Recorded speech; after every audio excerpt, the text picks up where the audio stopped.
In 1983, the charts, I think we could all agree, saw number ones that endured at length and persisted with uncommon strength in the rhythm and melody of memory.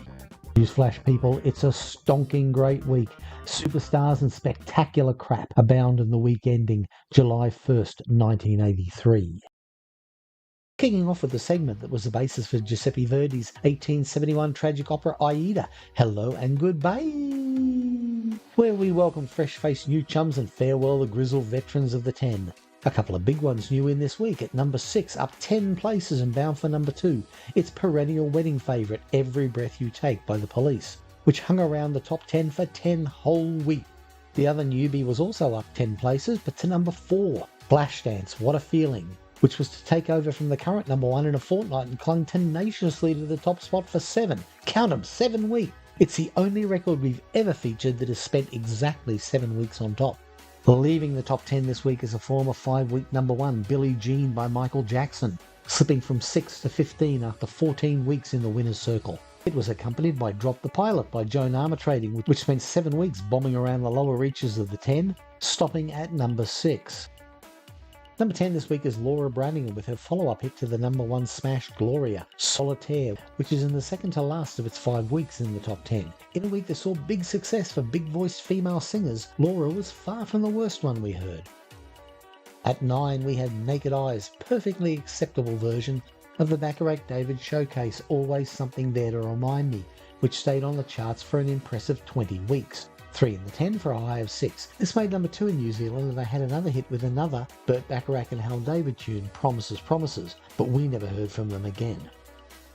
8 is Sweet Dreams Are Made of This, the first appearance in the top 10 for the Eurythmics, a band who, for all their warmly remembered reputation, weren't that frequent visitors to these more rarefied airs. Only 5 top 10s and a whole bunch of songs that stall between 20 and the dress circle. It spent 7 weeks in the top tier, but never managed better than number 6, recently used in an ad to flog phones in these parts. At number 7, it's an Australian hit with those gruff old folkies Redgum with their number 1 hit, I Was Only 19. A moving reminiscence of innocence lost in Vietnam. Selling over 200,000 copies, it was one of the new wave of protest songs that were making the charts with the spirit of change and optimism that accompanied the new Hawke government's election in 1981. 6 and rising fast are the Police with Every Breath You Take, bound all the way for number 2. It was the last top 10 they had, and their second record to stall at number 2 after another song that begins with the word every, as in Little Thing She Does Is Magic. Much discussed how creepy and off-putting this song is. What I think should be equally discussed is what a rubbish name the Police is for a band. Could they think of nothing better?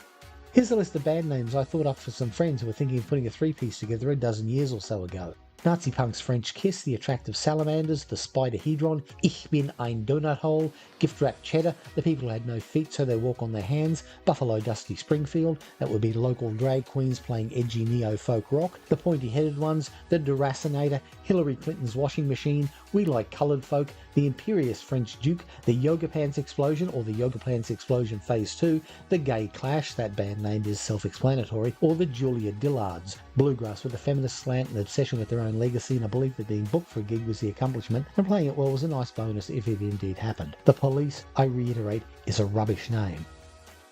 No time for that, it's time for number 5. It's Renee and Renato with the Drippy Dippy Save Your Love, which spent a very presentable 23 weeks on the charts and lingered for at least one of its 7 weeks in the top 10 at number 3. Renato must not have saved his love because he later dumped Renee for someone younger and prettier and teamed up with her. I don't know who would have bought this record. It's so over-confected it isn't even daggy, it's something else.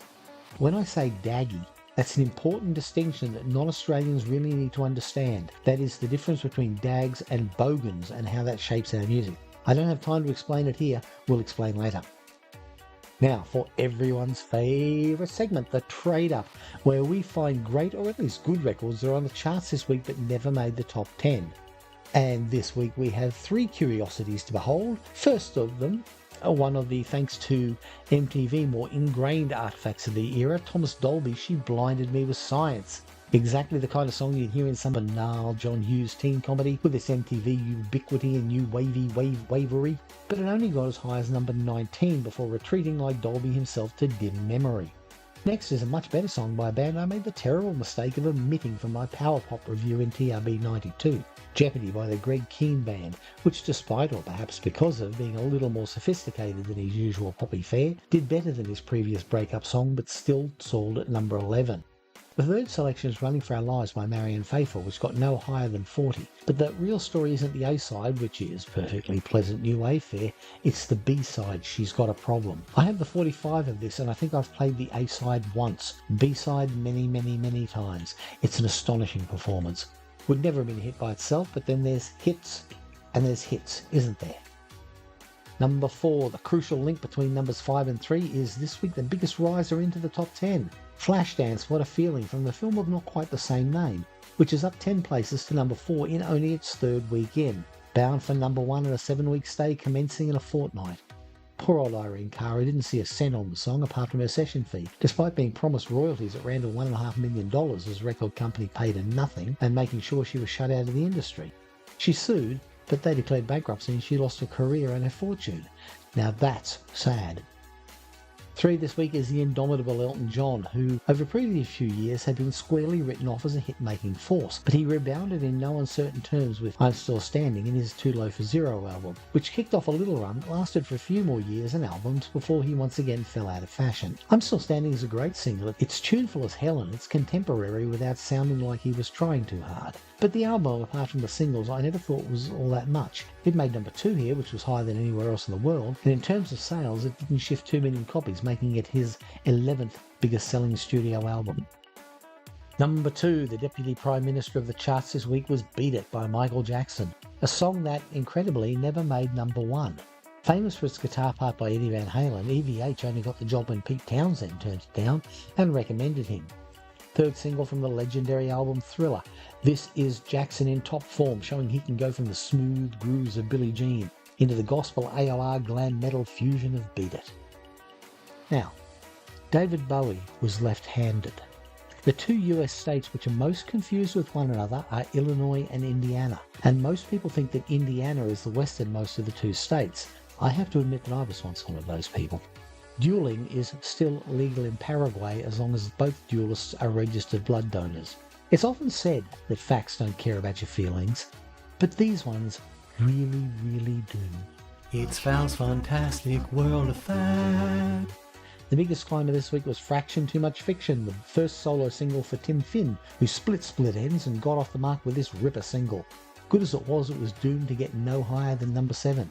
Down 12 places to number 25 with this year's model, Duran Duran, with Is There Something I Should Know. DD was still in the first flush of their great run of hit singles, which continued up to about 1987 or so, but right now they were at the peak of their powers.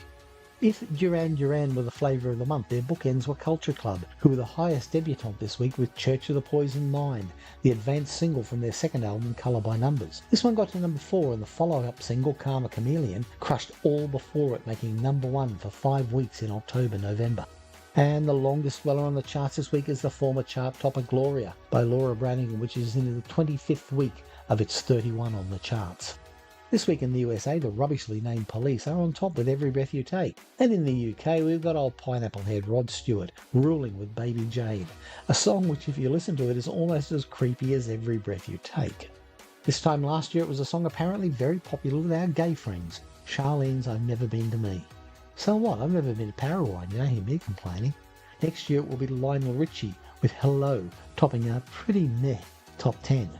And the number 1 album in town was Thriller. We've discussed how the biggest selling album ever only spent 11 weeks on top here in Australia, but what makes that astonishing is the album had been out for 7 months and spawned a number 1 with Billie Jean and a number 2 with Beat It and a number 4 with The Girl Is Mine before it got to number 1 for a single week, ironically considering the way things panned out, The Beatles' Number 1, an Australian-only compilation which shows a telling absence of She Loves You.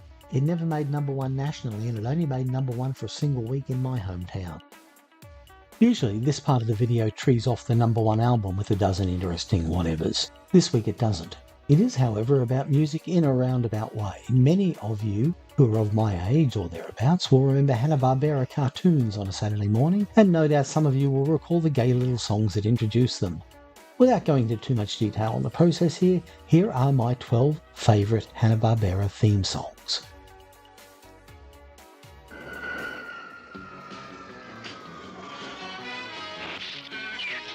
What an agent, what a squirrel, he's got the country in a whirl. What's his name? Shh, secret squirrel. We've got a gorilla for sale, Godzilla gorilla for sale. Won't you buy him, take him home and try him, gorilla for sale. Don't you want a little gorilla you can call your own, a gorilla moving with you when you're all alone.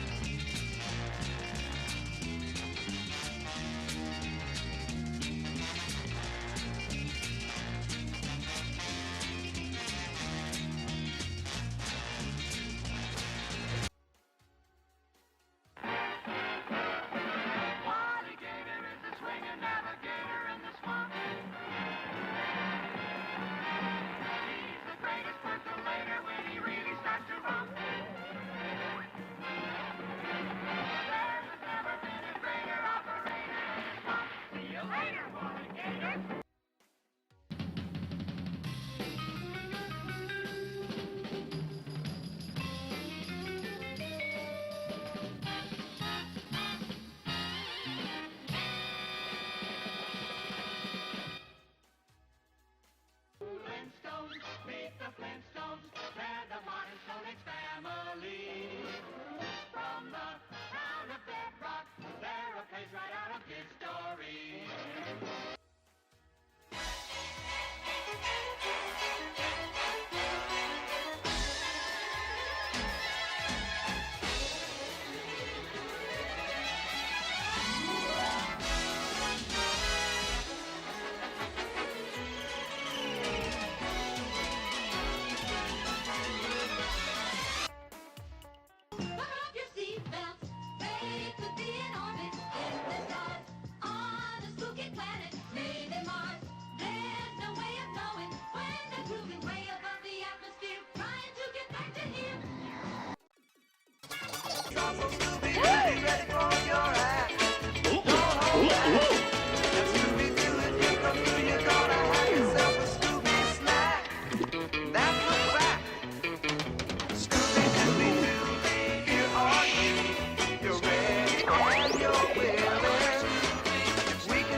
Intellectual top cat, whose intellectual close friends get to call him TC, providing it's with dignity. Top cat, the indisputable leader of the gang. He's the boss, he's a bit, he's a championship, he's the most tip-top top cat.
So do many more. Over hill and highway the banana buggies go, coming up to bring you the banana split show. Making up a mess of fun, making up a mess of fun. Lots of fun for everyone.